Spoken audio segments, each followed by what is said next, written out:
children, welcome back to your biology online classes.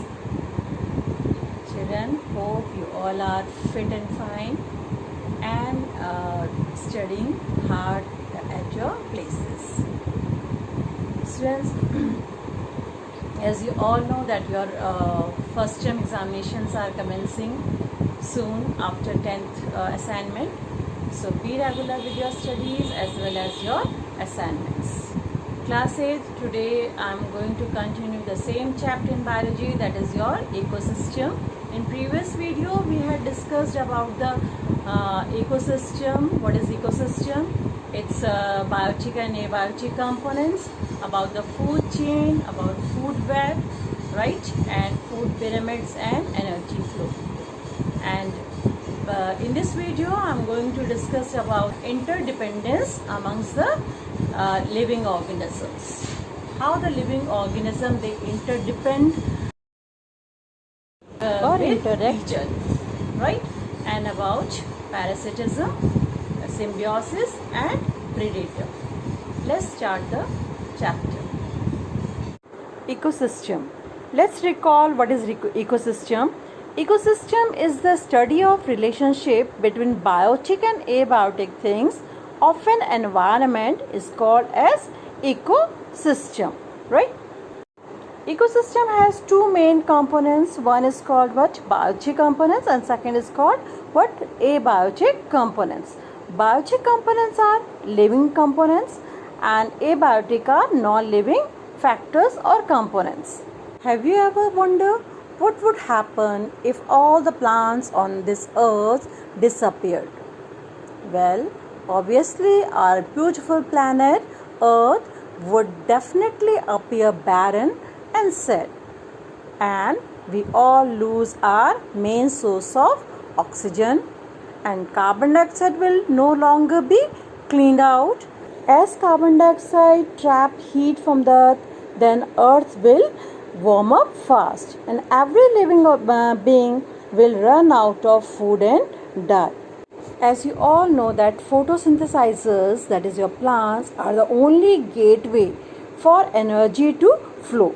Even though sun is the primary source of energy and all food chains they start with the sun, and energy from the sun is used by plants to make food. In a food chain, transfer of energy takes place from one organism to another in the form of food transfer from producer to herbivores and then to carnivores. Therefore, we can say that photosynthesizers are the only gateway for energy to flow. So, if there would be no plants on this earth, then no other living organism would survive on this earth. Let's discuss interdependence among living organisms. Actually, as we all know that no living organism can live by itself. All living things they depend on other living things directly or indirectly. For example, a deer needs grass to live and a lion needs deer to live. In this example, a deer is directly depend on grass, but lion depend on what? On grass indirectly. In a similar manner, all the plants, birds, reptiles, fish, insects, etc., they all are connected to each other and depend directly or indirectly on each other. In other words, we can say that the survival of all the living things is dependent on each other. So we can say that all living organisms they depend upon other living things and non-living things to meet their needs such as food, shelter, reproduction, protection, etc. Thus, interdependence exists among organisms and the environment. Now next is your dependence of animals on plants. Animals they get oxygen from the plants. As you all know that plants they give out oxygen during the process of photosynthesis. Animals they get their food from the plants, right, directly or indirectly. And many animals such as monkeys, birds, they depend on plants for shelter. Some animals make holes in the trees and live there. Birds, they build their nest on the trees. There are number of insects such as grasshopper, moths and ants that live on the trees. Now next is your dependence of plants on animals. Plants depend on animals for pollination and seed dispersal. All of you know that animals such as insects, birds and other animals, they help the plant by carrying the pollen grains to various places for pollination. Same way the animals, they also help the plants with the process of seed dispersal. The fruits are eaten by animals and birds, and then they walk or fly to distant places and spread the seeds which come out with their droppings. Some seeds stick to the furs of the animals or birds, and then they are carried away from one place to the other. In this way, they help in dispersal of seeds and pollination. During the process of breathing, animals, they take in oxygen and they give out carbon dioxide. And this carbon dioxide is utilized by the plants for the process of photosynthesis. In this way, plants also depend on animals. This is your interspecific interaction. What is interspecific interaction? It means interaction between two different species when they are living together, how they benefit each other or how they harm each other. And on the basis of it, this interspecific interaction may be of positive or it may be negative. What is positive interaction? In this type of interaction, one or both the members of that species are benefited, while negative interaction is one in which only one of the two interacting members is benefited or other one is harmed. Now, positive interactions includes your symbiosis, communalism and scavenging, while a negative interaction consists of what? Predation, competition and parasitism. Symbiosis is in which both the species are benefited, while communalism is one species benefits and the other derives neither benefit nor harm.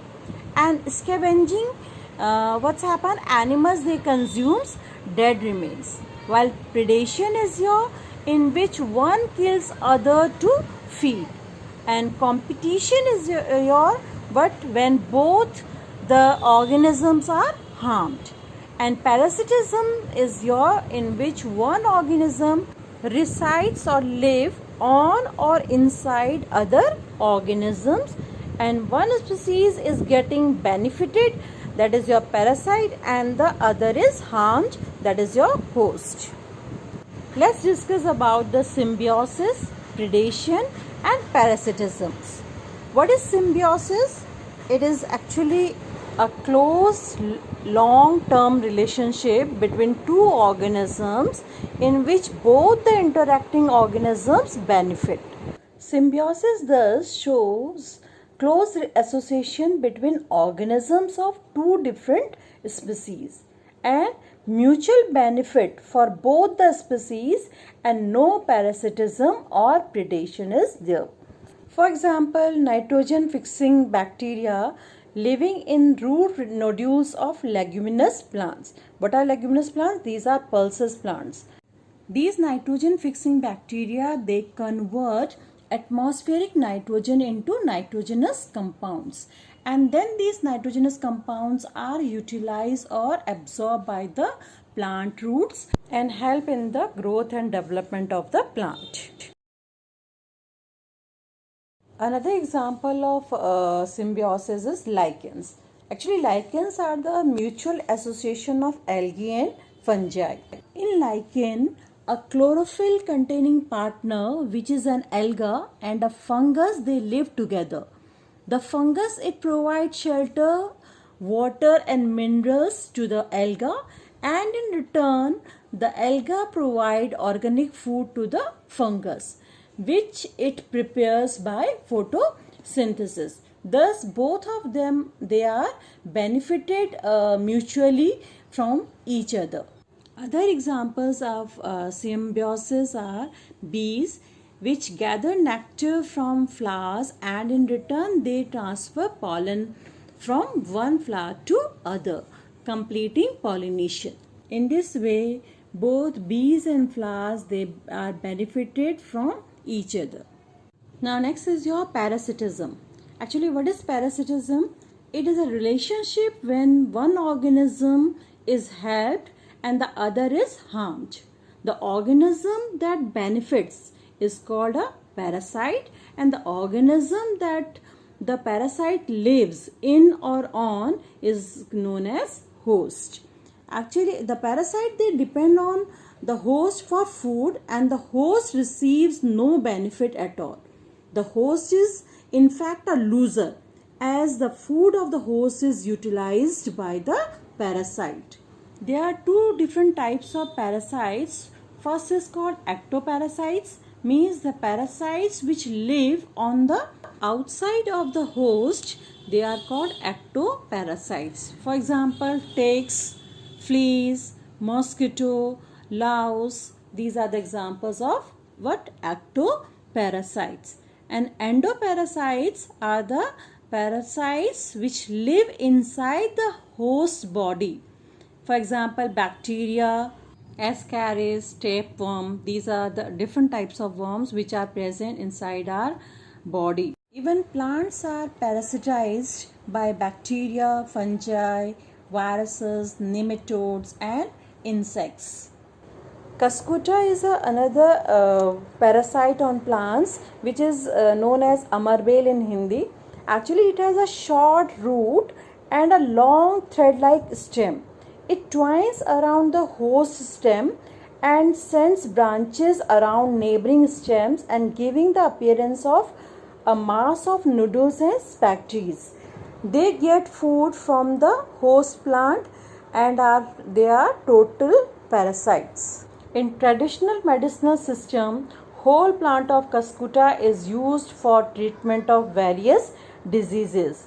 Cuscuta plant is used for treating constipation, liver, spleen diseases, diarrhea, inflammation, etc. Even you have seen a beautiful orchids, they are growing as a parasites on trees. Next is your predation. Predation is an interaction in which one organism kills another for food.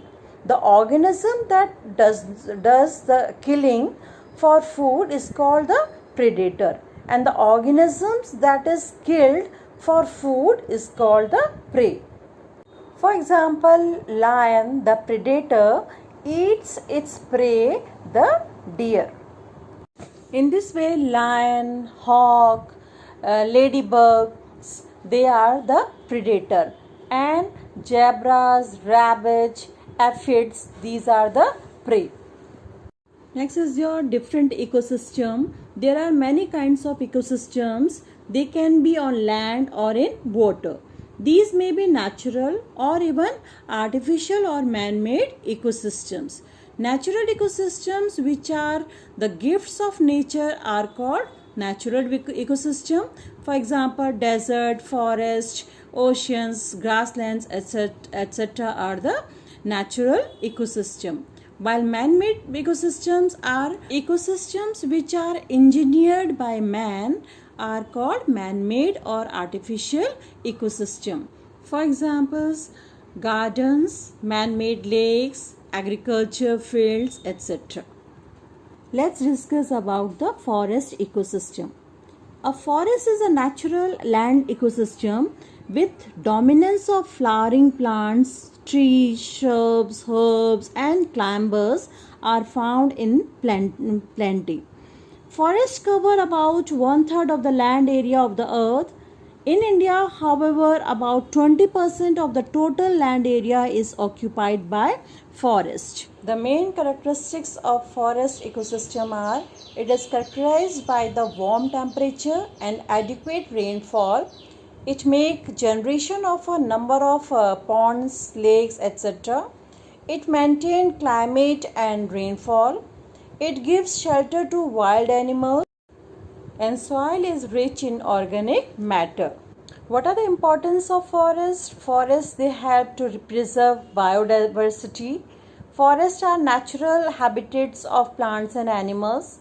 Forests, they provide timber, wood, fuel, medicines, fodder, etc. Forests help to maintain ecological balance.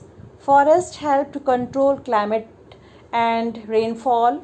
Forests help to prevent soil erosion and control floods, and forests help to maintain the oxygen level in the earth. Forest ecosystem also consists of both biotic and abiotic components. Biotic components are your producers, consumers, and decomposers. Producers are your grasses, ferns, berries, herbs, shrubs, trees, etc. And herbivores are like deer, nilgai, elephants, bitches, grasshoppers, etc.